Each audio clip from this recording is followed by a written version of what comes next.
There's a boy sitting on a bench, crying, as he consoles his younger brothers. The brothers hug him as tears roll down their cheeks. The young boy and his family members had just finished the funeral for their father, and the boy is crying not just for his father's death, but because he was worried about the future for him and his family. With his father being a simple farmer and having little to leave for his kids, the young boy realizes he has to be far more than his father was in regards to making money. He may still be involved with the agricultural business, but he is going to take the family's agricultural roots and grow it into something the world had never seen before. This young boy would grow into the world of Mexican cartels, DEA raids, and much more, while popularizing something we today as consumers take for granted: seedless flour. Welcome to this episode of the Trap Tree series. Please make sure to hit the like button, subscribe, comment down below, and follow us on all the social medias. The links are down below in the description. Anyways, this is LMC. Let's run it. Drug cartels are in constant competition for power and status. This leads drug traffickers to create technological innovations when they need solutions for modern problems. Rafael Caro Quintero was doing just that when he created what we think as today as a normal flour. He was already a millionaire by 30 thanks to his ability to mass produce a variety of seedless pot, which was favored by consumers because it required less space to conceal.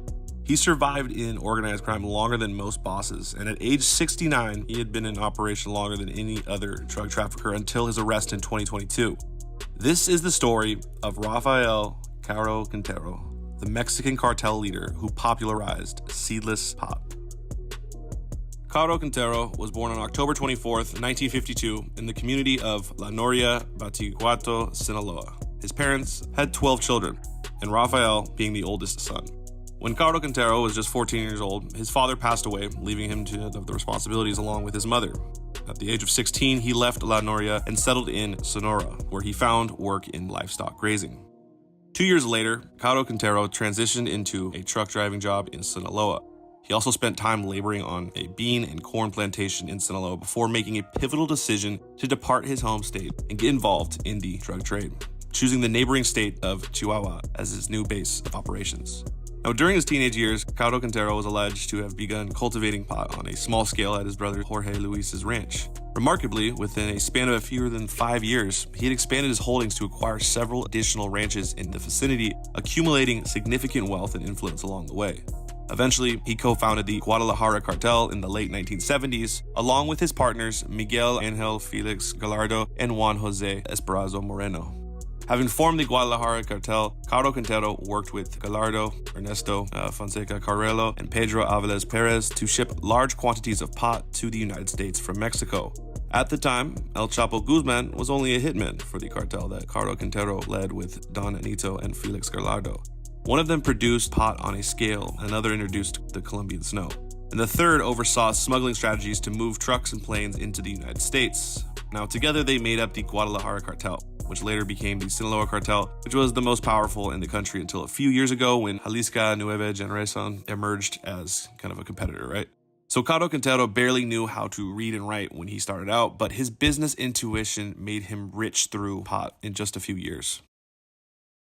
Before we jump back into the video, I just want to say big thank you to Dr. Smoke for supporting this content. If you guys go over to drsmoke.com and use my discount code LMC, you're going to get 15% off your entire order. Again, that's going to be LMC, 15% off at drsmoke.com. They got all different types of products.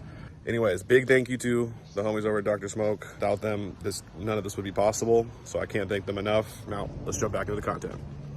Before turning 30, he had constructed the largest flour production center ever seen, occupying nearly 1,500 acres of land. And since Caro Quintero had the police, military, politicians, and judges in his pocket, there was simply no way his business could fail. It was a business security that allowed for Caro Quintero to revolutionize the world of pot by mass-producing seedless female plants using a process currently known as pot sinsemilla. Now, sinsemilla, also called sins or sensi, is a type of female pot plant that hasn't been fertilized. And because it doesn't produce seeds, it has a higher amount of cannabinoids and terpenes, which are the compounds that make it highly valuable. The process of pot sinsemilla involves removing male plants as soon as they're identified to prevent any sort of cross-pollination with the female plants. So when the female plant consequently fails to produce seeds, it then redirects energy to producing more of the psychoactive compound, THC. Not only does this method make the resulting pot more desirable, it also allows for production to take up less space. And plus, people don't really like to have seeds in their weed. Now, 4,000 employees worked on Caro's farm in El Buffalo, and truckloads of pot left each day. The result of a sophisticated irrigation system and the construction of the first greenhouses in the whole of Mexico at the time. With time, Caro Quintero's pot became consumers' first choice. And not only that, his production became the biggest, sending more and more trucks and planes to the United States than any other supplier. Now let's fast forward to the 1980s. And the Guadalajara cartel wielded significant dominance over the drug trade within Mexico and the strategic corridors along the Mexico-United States border. Its operations extended across multiple regions in Mexico, encompassing states like Jalisco, Baja California, Colima, Sonora, Chihuahua, and Sinaloa, among others. Notably though, several contemporary drug cartels such as the Tijuana, the Juarez, the Sinaloa originally emerged as branches of the Guadalajara cartel before its eventual dissolution. Now during this time, there was a significant expansion in pot cultivation. So unlike earlier plantations, which were concealed in remote mountainous regions with minimal irrigation needs, these new farms were situated in desert areas.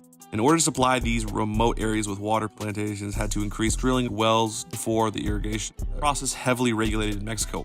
However, extensive bribery helped overcome this obstacle, and the larger scale of these desert plantations made them more conspicuous, but the absence of solo American overflights, part of an eradication program, allowed these farms to flourish discreetly.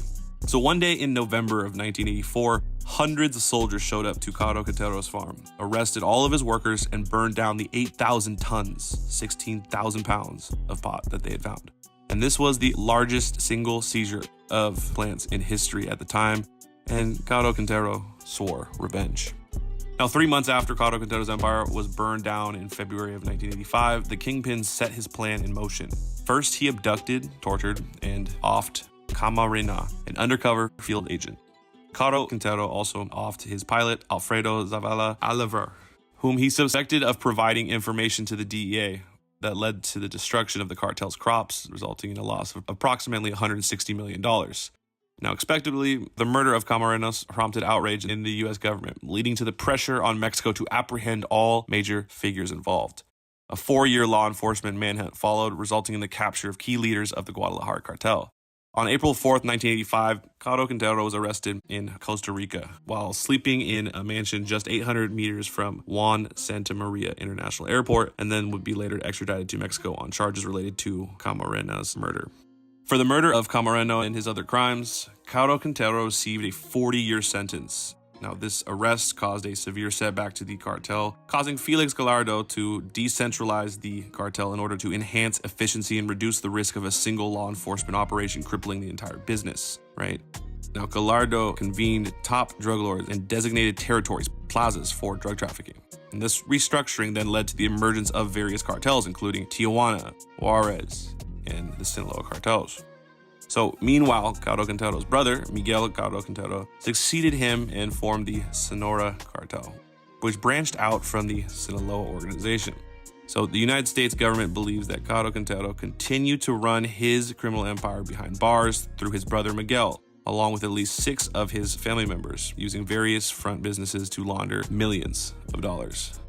On August 9th, 2013, Caro Quintero's fortunes finally turned when a court ordered his immediate release. Having served 28 years in prison, the release provoked an outrage in the U.S. administration, with the United States Department of Justice expressing extreme disappointment and stating their intention to pursue Caro Quintero's for pending charges in the United States.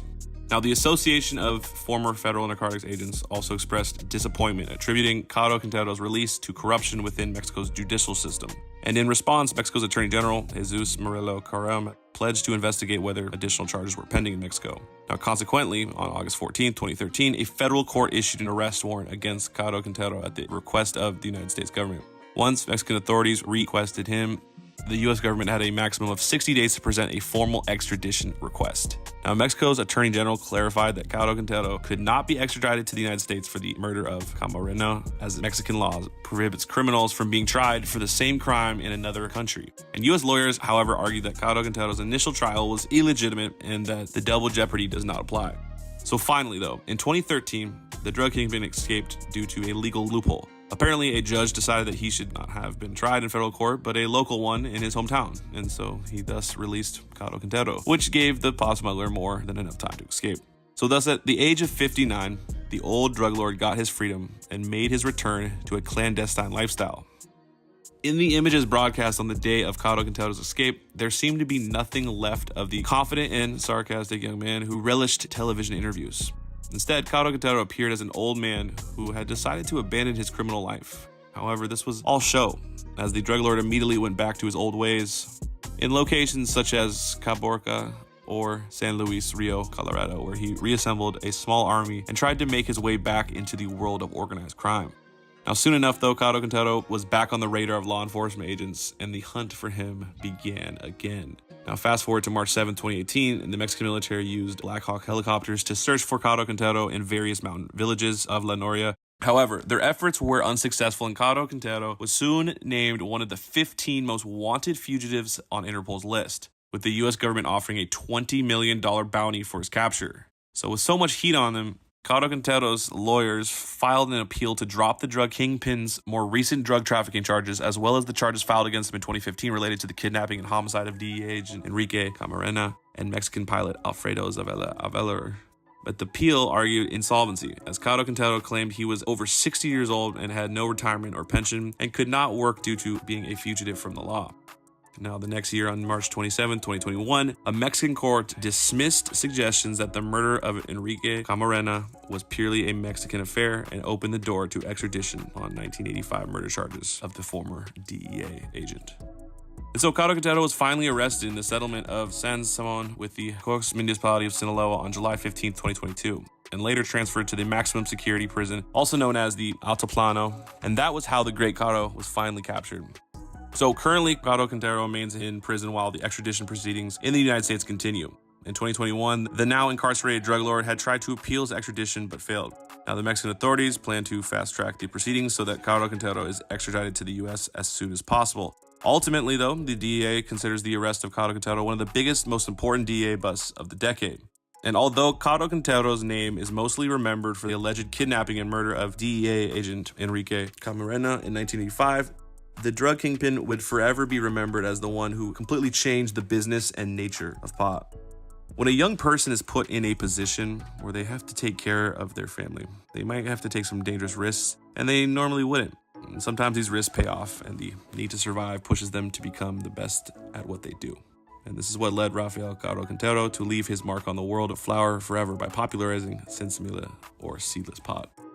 And I would say that I'm pretty sure that, growers in the West Coast, in Northern Cali, in Oregon, Washington, they had already figured this out, right? And I believe in researching this that Caro Quintero, he went up there and, learned their ways, right? And he brought that down to Mexico, which at the time was one of the biggest suppliers of the plant. So pretty interesting stuff here.